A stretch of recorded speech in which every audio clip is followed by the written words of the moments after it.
Question 4a. Express 5 sine x minus 12 cos x in the form r sine x minus alpha, where r is greater than 0 and alpha is between 0 and 90. Right, so use your formula book.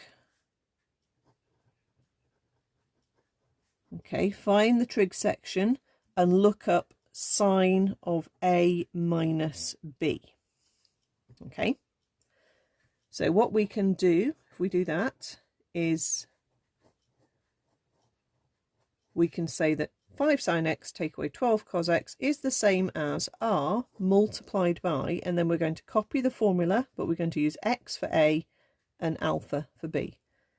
So that is sine x cos alpha minus cos x sine alpha. That's from the formula book. Times out with the r. So the r just sits in front of both terms. Okay, so now what we do is we pair off the terms. It's called equating the terms. So the sine x term here is the same as the sine x term we've got on this side, because the r and the cos alpha are just numbers. Okay, alpha is an angle that we have as a set value, r is a set number. So r and cos alpha are just numbers, so the varying term is sine x. So 5 sine x over on the left is equal to r sine x cos alpha. Okay, so that means the coefficients are the same. So the 5 is the same as r cos alpha. Okay, so we write that down. Then we do the other term. So the cos x term on the left and the cos x term on the right. So that gives us minus 12 cos x needs to be the same as minus r cos x sine alpha. Because again, the r and the sine alpha are just numbers. They're part of the coefficient. So we can say that minus 12 is the same as minus r sine alpha, and that we can get rid of those minus signs, and we can say that 12 is r sine alpha. So now what we do is a little division.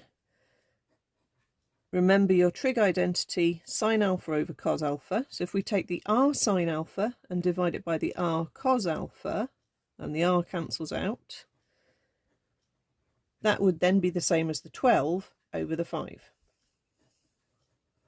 So r cancels, sine over cos is tan alpha is 12 over 5. Okay, I'm in degree mode, good.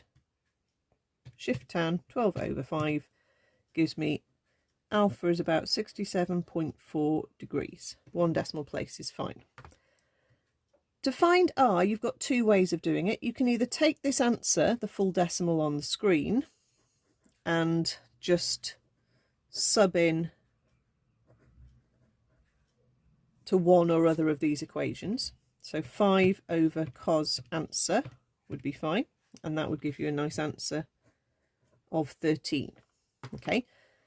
The other way you can do it is basically to say, if you squared both of these and add them together,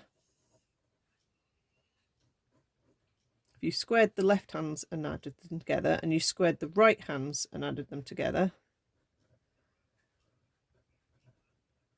and I'm giving you the sort of the lengthy version of this just to show you that it's not magic. I'm not pulling this out of nowhere. Cos squared plus sine squared is 1.